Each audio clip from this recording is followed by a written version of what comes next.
자, 먼저 배우는 뭐냐면 우리 몸을 보면은 우리 몸은 여러 개의 세포들로 되어 있죠, 그지? 근데 우리 몸을 구성하는 물질 중에 가장 많은 물질은 물이 제일 많습니다. 한 70%? 66% 막 이렇게 말하는데 아무튼 물의 양이 가장 많아요. 그래서 몸속에는 물이 굉장히 많이 채워져 있는데 그럼 우리 세포를 기준으로 세포 안에도 물이 많고 세포 밖에도 물이 가장 많다라고 먼저 인식을 해줘야 돼. 그래서 이 세포와 세포 요 물질 교환, 세포막의 기능이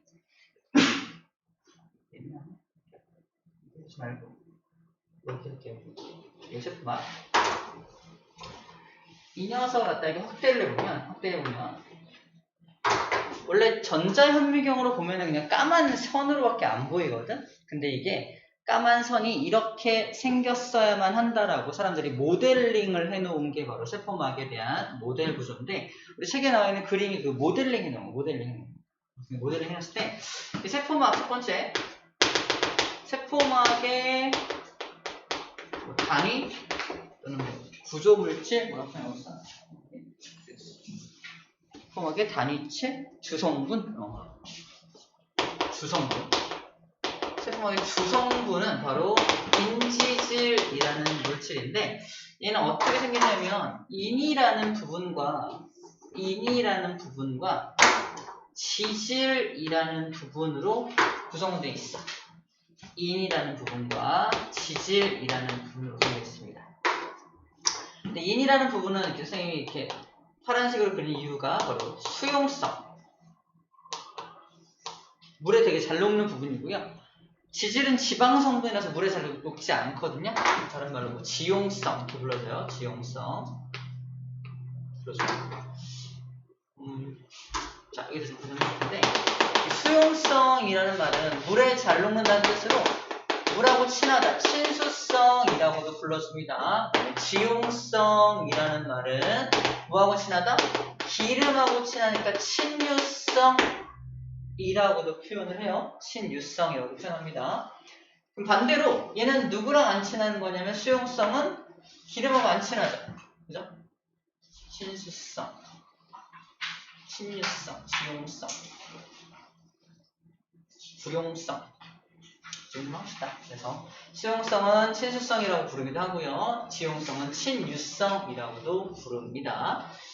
자, 이렇게 생겼어. 그러면 이 세포막이 만약에 이 막이 이렇게 생긴 막인데 이게 막이야. 요 하나의 요 막을 이렇게 하나의 막이라고 생각해보자. 그러면은 이 막을 경계로 바깥에도 물이 많고 안에도 물이 많잖아. 여기도 물이 많고 여기도 물이 많다는 걸 가지고 생각해보면은 자, 물속에 녹아있는 물질들이 일단은 이렇게 일로 통과해야 되는 거거든. 그래서 여기 친수성 물질이 있으면은 이 물질을 끌어들이기 쉽거든요. 그래서 위에 있는 물질들 A에서 B로 물질이 이동할 때는 얘 때문에 가능합니다. 근데 문제는 뭐냐면 B에 있는 물질이 거꾸로 이렇게 들어가기도 해야 되거든. 근데 문제는 B에 있는 물질, 물속에 녹아있는 B의 물질이 가려고 했을 때 누구랑 제일 먼저 만나? 지용성 물질. 기름기잖아, 기름기. 절대 섞일 수가 없습니다. 그럼 아예 물질 통과를 하려는 시도조차 못해. 이런 경우에. 그래서 이렇게 하나, 이 인지질 한 층으로만 되어 있으면 안 되고 이쪽도 친수성 물질이 이쪽 방향을 바라보게끔 설치가 되어 있어야 되기 때문에 여기에 뭘 설치하냐면요. 그래서 인지질을 한 세트를 더 설치를 해 놓은 세포막은 이렇게 되어 있습니다. 이게 하나의 세포막이야. 오케이? 그래서 여기 물속에 녹아있는 물질이 일로도 일단 침투할 수 있고 일로도 침투할 수 있는 그런 구조로 되어 있다는 거지. 이걸 그림을 쭉 이어서 그리면 이렇게 이어서 그릴 수가 있어요. 띵띠딩 띵띠딩 띵띠딩 띵띠딩 띵띠딩 띵띠딩 이렇게 그릴 수가 있겠죠? 이걸 뭐라고 표현하냐면 세포막을 뭐라고 표현하냐면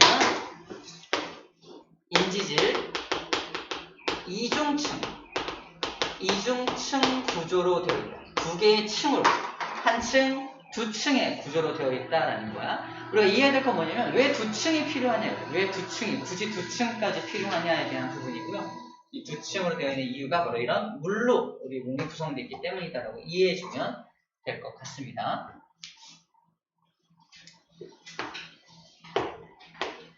자, 그럼 이제부터 통과시킬 물질들은 물질들. 이제부터 이동할 물질들을 좀 정리해 볼 건데, 첫 번째 물질들은 친수성 물질들입니다. 친수성 물질들. 예를 들어서 아미노산, 포도당, 각종 이온들, 이런 것들이 친수성 물질이고요. 그 다음에 친유성 물질, 소수성, 같은 말이야. 친유성, 소수성. 이걸 다른 말로 소수성이라고 해요. 소수성. 물하고 별로 안 친한 거죠? 또 소유성이라고 안 그러는데 소수성이라고 표현합니다. 소수성. 자, 이 물질은 뭐가 있냐면 지방산, 모노글리세리드, 지방이 분해된 소화 물질들, 지방이 분해된 물질들을 말하는 거고, 이거 다 친유성 물질들이고요.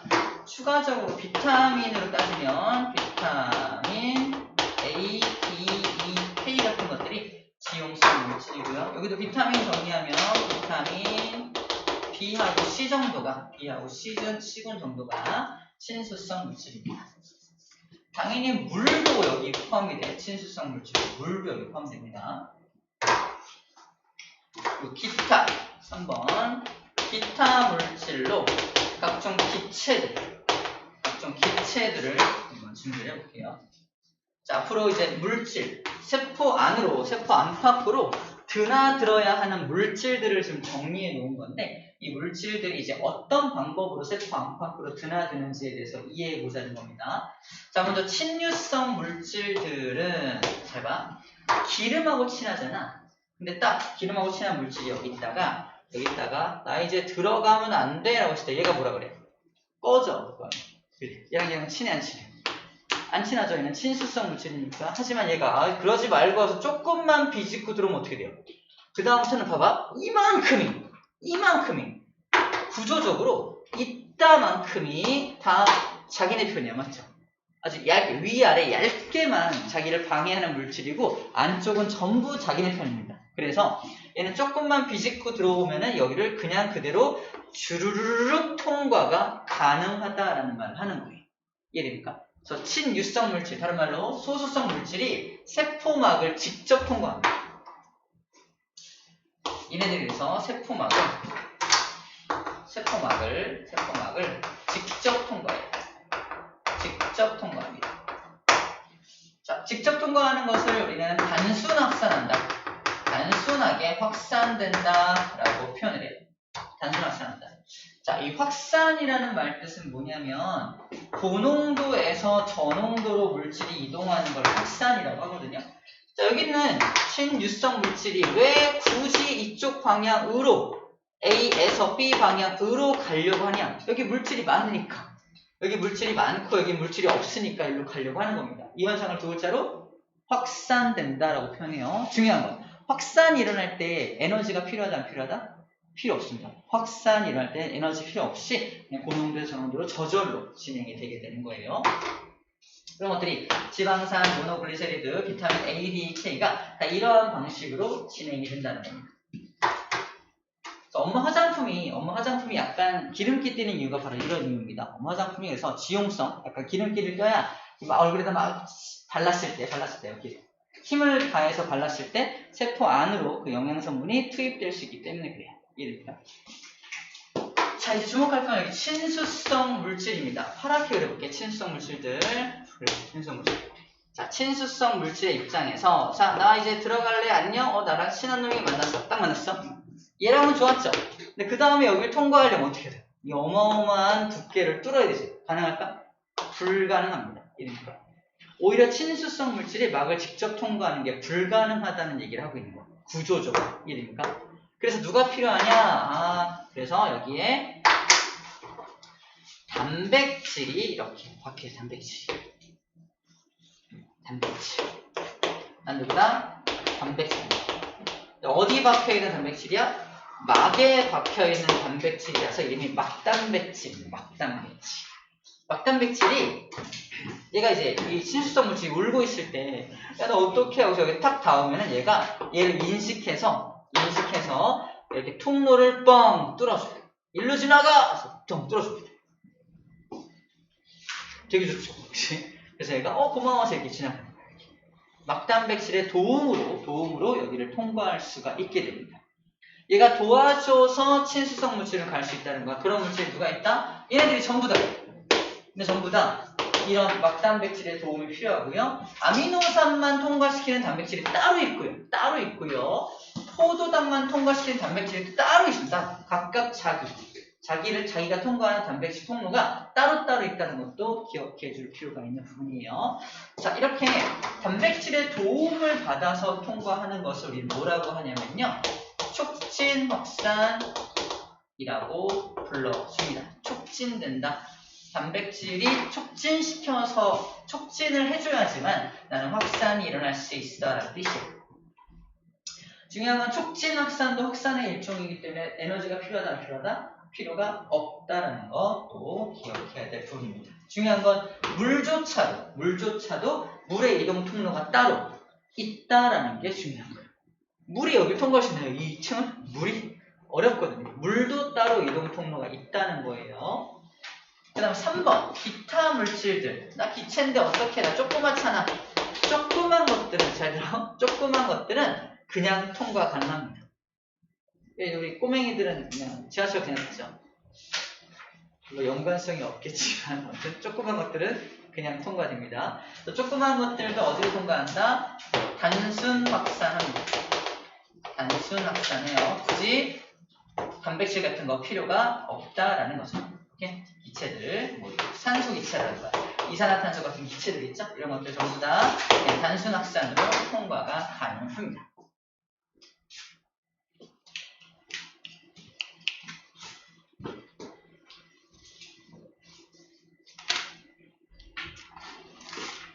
자, 이제 그래프 하나만 이해해 볼 텐데, 농도차, x축이 농도차, 이동속도.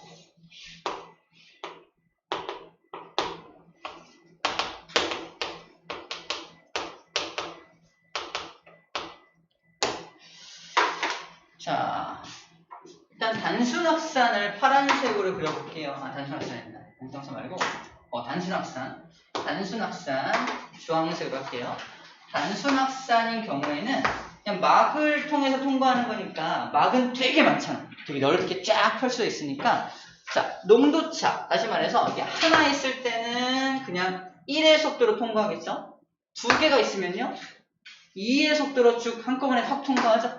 이런 식으로 농도차가 커지면 막은 얼마든지 있으니까 3개면 3의 속도, 4개면 4의 속도, 5개면 한꺼번에 5의 속도로 막 통과합니다. 이걸 그래프로 그리면 이렇게 쭉 그냥 비례하는 그래프를 보이는 거야.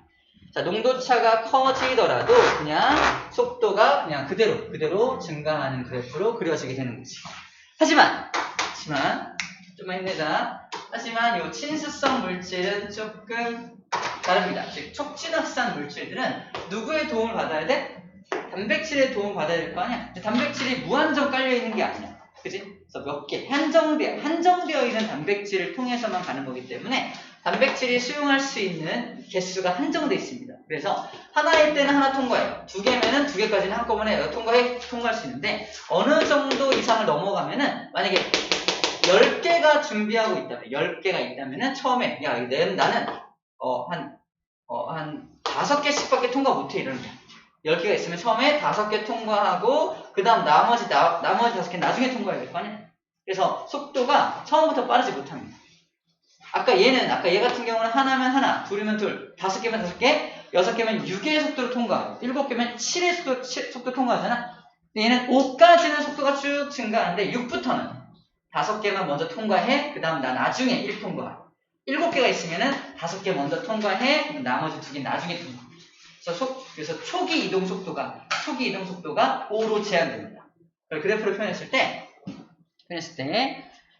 이렇게 속도가 빨라지다가 어느 정도 가면은 제한이 걸려서 이렇게 일정해지는 속도가 일정해지는 그래프를 보이는 이런 패턴을 보이는 게 바로 촉진 확산의 그래프가 되는 거고요. 얘가 단순 확산의 그래프라는 거 그래프 구분을 해줄 수 있으면 됩니다. 177쪽에 오른쪽 밑에 나와 있는 그 그림이 바로 이러한 그림이라고 보면 되겠어요. 정리할 수 있겠죠?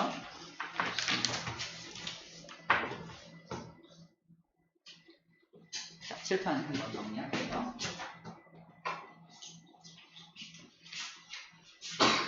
3초까지만 설명해 줄게요.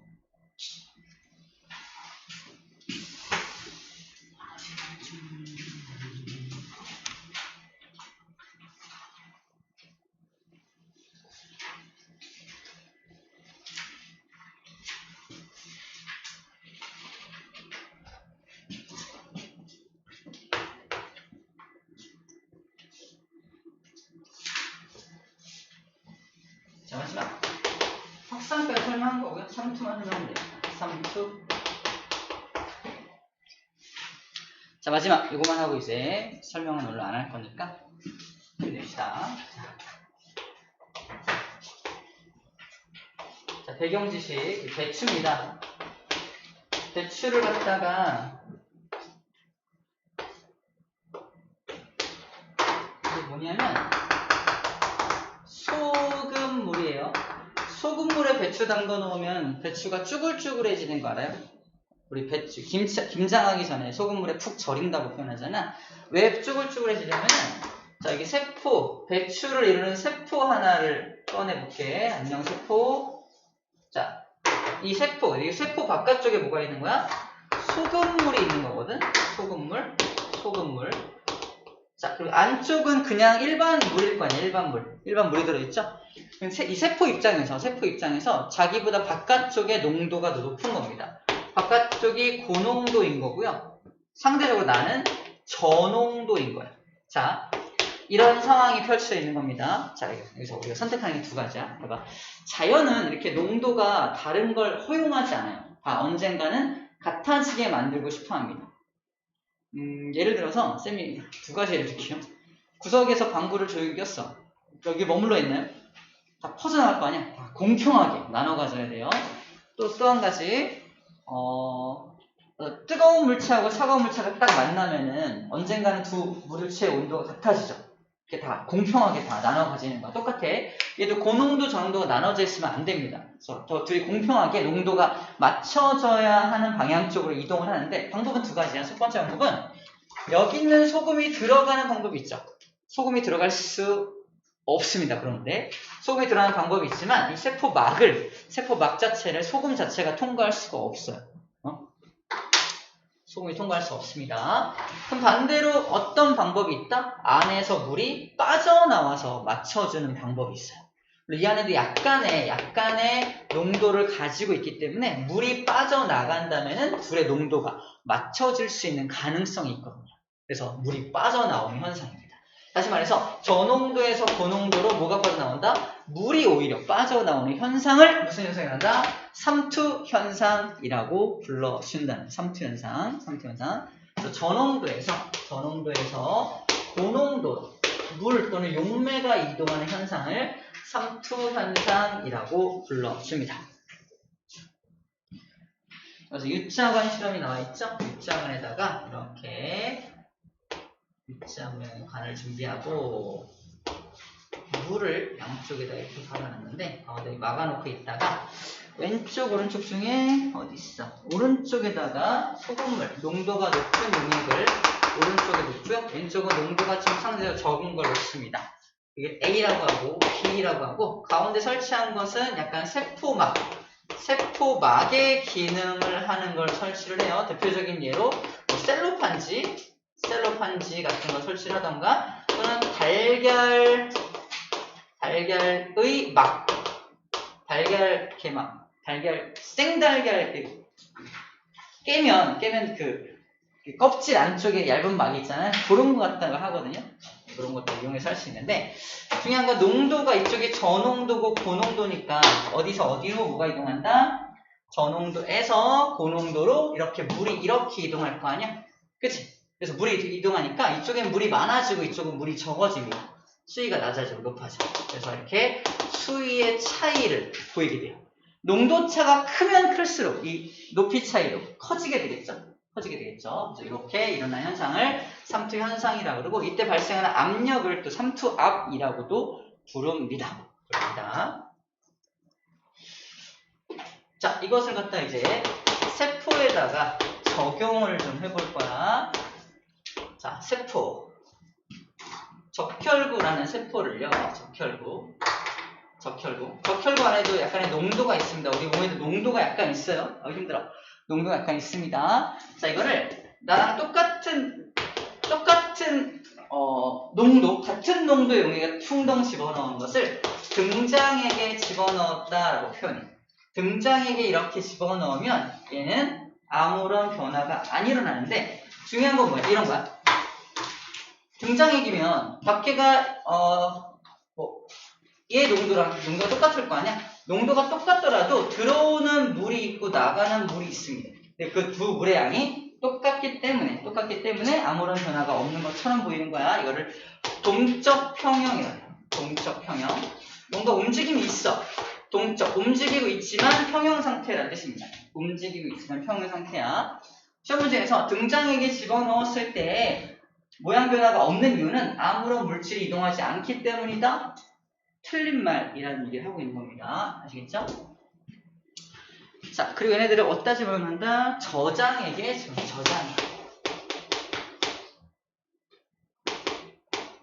저장액, 여기는 고장액 이렇게 집어넣으면 얘를 저장액에 넣으면 바깥에가 농도가 낮다는 뜻이거든요. 바깥에가 저농도인 거고요. 상대적으로 안쪽이 고농도인 거야. 그럼 어떻게 되겠어? 물이 안으로 들어옵니다. 그죠? 물이 들어와요. 물론 나가는 물이 있어 없어? 있긴 있지만 매우 적은 양이라고 해야 돼. 그치? 들어오긴 들어와. 그러니까 들어온 양이 훨씬 더 많다는 뜻이야. 자, 그럼 얘가 빵빵해지겠죠. 빵빵해지다가 펑 하고 터질 수도 있습니다. 그래서 우리 책에 뻥 터져가는 모습을 보여주고 있죠. 세포의 부피가 커지다가 터질 수 있습니다. 터지는 현상을 용혈현상이 일어난다라고 표현하기도 해요. 자, 마지막 고장액에 집어넣으면 바깥에가 고농도란 뜻이니까 바깥에가 고농도고 상대적으로 얘가 저농도니까 물이 빠져나갑니다. 물론 들어오는 물은 되게 적게 들어오겠죠. 물이 빠져나가는 게 많으니까 얘가 어떻게 돼? 이렇게 쭈글쭈글하게 조그매지겠죠? 조그만 형태의 모습으로 보내겠죠. 그래서 이 세포가 쪼글쪼글해진다, 작아진다라고 표현을 합니다. 자, 방금 얘기한 건 동물세포입니다. 동물세포는 이렇게 움직이고요. 식물은 조금 달라요. 마지막입니다. 자, 식물세포 하나를 등장시킬게요. 식물세포 안녕. 세포벽을 가지고 있고요. 이 안에 세포막을 가지고 있는 이게 식물세포입니다. 마찬가지로 등장액 속에 집어넣으면 이 안으로 들어오는 물과 나가는 물이 같기 때문에 아무런 변화가 없는 것처럼 보이겠죠? 그치? 이 안에 그리고 액포의 모습을 좀 잘 보세요. 여기 액포가 요만하다고 돼 있어요. 잘 그림을 좀 자세히 보면 돼요. 저장액에 집어넣으면 자, 그려보자. 식물세포가 이렇게 있는데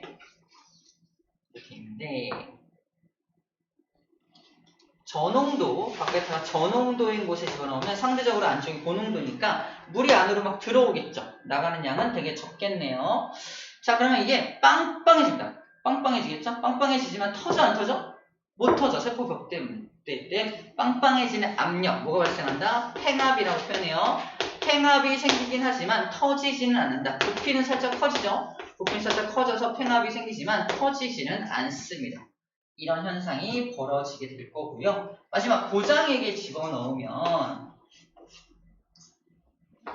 제가 바깥에가 고농도고요. 안쪽이 상대적으로 저농도니까 물이 빠져나가겠죠. 들어온 양은 적을 거고요. 그럼 물 빠져나가면 안으로 쭈글쭈글해질 거 아니야. 이처럼 쪼글쪼글해질 거 아니야. 근데 문제는 뭐야? 세포 벽은 딱딱하기 때문에 쪼글쪼글해져 안 쪼글쪼글. 전혀 변함이 없죠. 누구만 쪼글쪼글해져? 세포막만. 저 세포막만 이렇게 해서 세포벽하고 떨어져서 세포벽하고 분리되어서 이렇게 안으로 이렇게 쭈글쭈글하게 안으로 들어오게 됩니다. 문제는 뭐냐면 세포벽과 세포막이 이렇게 나누어지는 분리되는 현상이 벌어진다는 거지. 이 분리되는 현상을 뭐라 한다? 원형질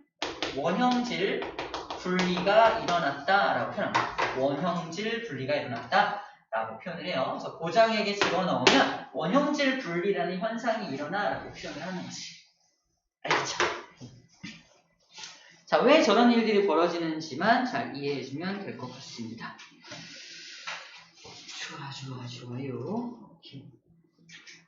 자, 일단 내용 정리 다 했고요. 문제 좀 풀어볼게요. 어렵진 않죠?